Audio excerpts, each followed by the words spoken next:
Cuando una persona no puede encontrar un profundo sentido de significado, se distrae con el placer.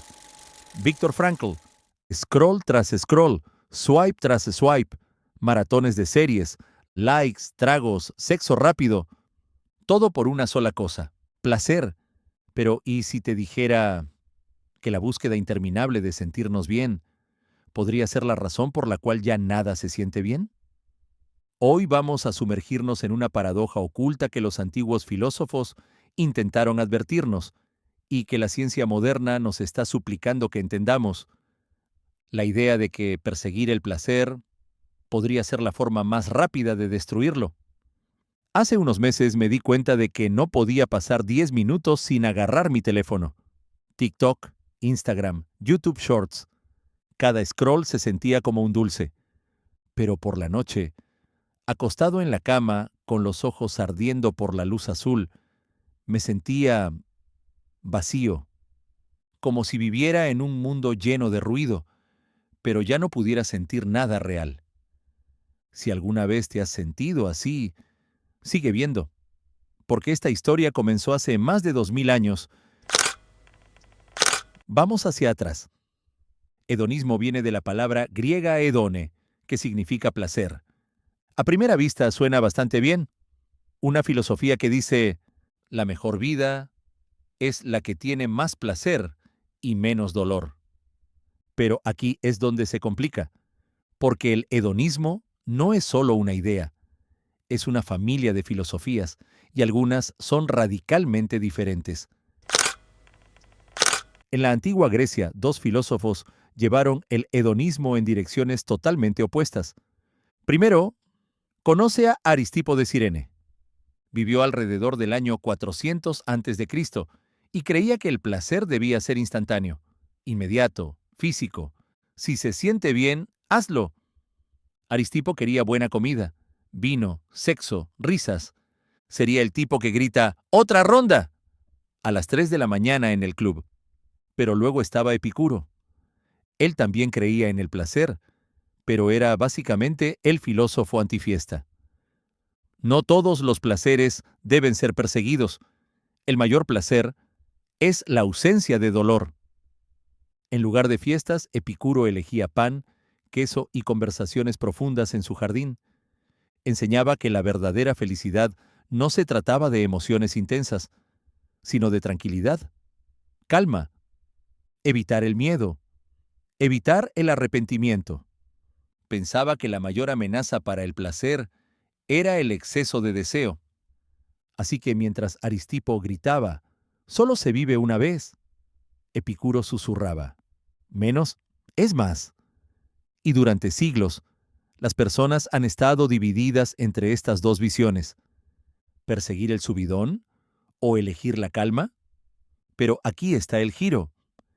La ciencia moderna descubrió que el cerebro reacciona al placer de una manera que ningún filósofo antiguo pudo haber imaginado. Y ahí es donde nuestra historia se oscurece. Saltemos 20 siglos hacia adelante. Nuestro mundo no se parece en nada a la antigua Grecia, pero nuestros cerebros siguen conectados al placer y al peligro.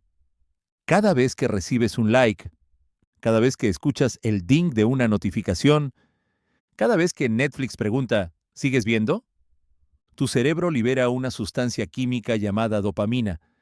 Es la señal que dice, sí, haz eso otra vez. Y aquí está el problema. En el mundo antiguo, el placer era raro, difícil de obtener. Hoy se ha vuelto ruido de fondo. Un gesto automático, deslizar, tocar, consumir.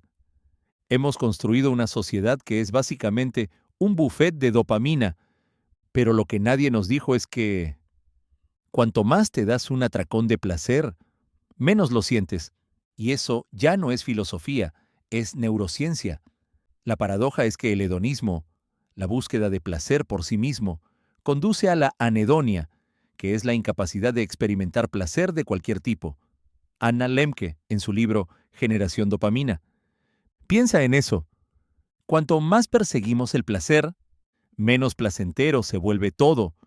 Por eso hacer scroll en TikTok durante horas nos deja entumecidos. ¿Por qué la comida chatarra sabe increíble? hasta que deja de hacerlo. ¿Por qué las personas siguen aumentando las apuestas en sexo, sustancias o riesgos, tratando desesperadamente de sentir algo? Y aquí está la parte aterradora. El placer solía ser un alivio del sufrimiento. Ahora se ha convertido en la fuente de nuestro sufrimiento. Durante miles de años, los pensadores se han enfrentado a una misma y perturbadora pregunta. ¿Es el placer suficiente? Epicuro creía que el verdadero placer era silencioso, la ausencia de miedo, la quietud de una mente en calma. Jeremy Bentham pensaba que la felicidad podía medirse con matemáticas, más alegría, menos sufrimiento. John Stuart Mill intentó refinar esa idea. No todos los placeres son iguales. Leer poesía, decía, es mejor que emborracharse. Pero en nuestro mundo moderno, con opciones infinitas, entretenimiento constante y estimulación sin fin, una verdad más oscura está saliendo a la luz. Hoy el hedonismo no es solo una idea, es un estilo de vida.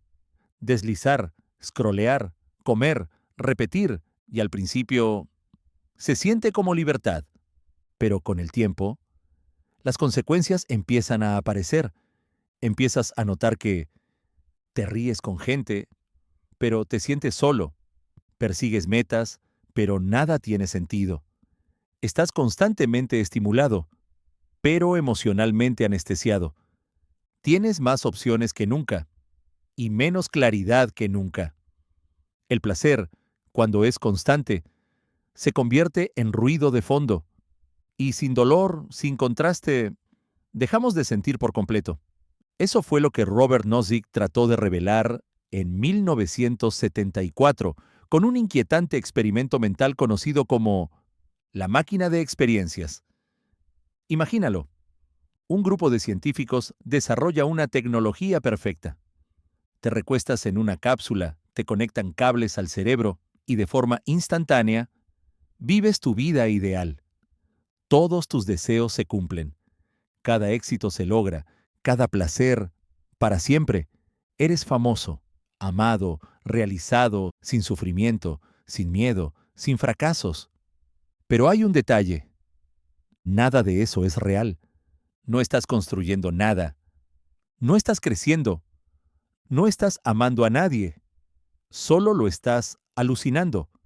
Simplemente flotas en un tanque, mientras la máquina alimenta tu cerebro con una ilusión perfecta. Y entonces Nozick pregunta, ¿te conectarías para siempre? Y sorprendentemente, la mayoría responde que no, aunque promete placer constante. ¿Por qué? Porque queremos algo más que felicidad.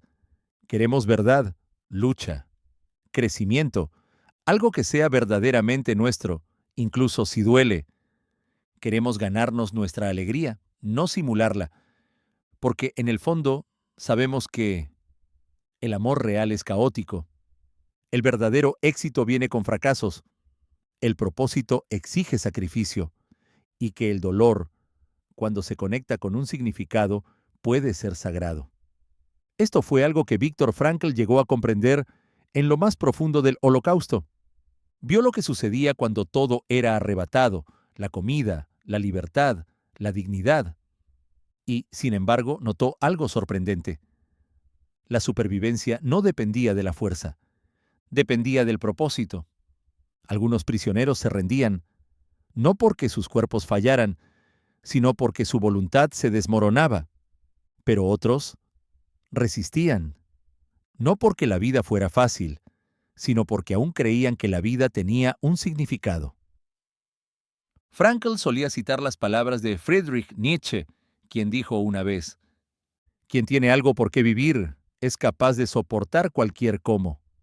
No fue el deseo de placer lo que les dio fuerzas para resistir, fue el significado, incluso en medio del sufrimiento. Y eso es algo que el hedonismo por sí solo jamás podrá ofrecernos. Cuando buscamos placer sin propósito, perdemos ambos. Nos volvemos ansiosos, adictos y vacíos.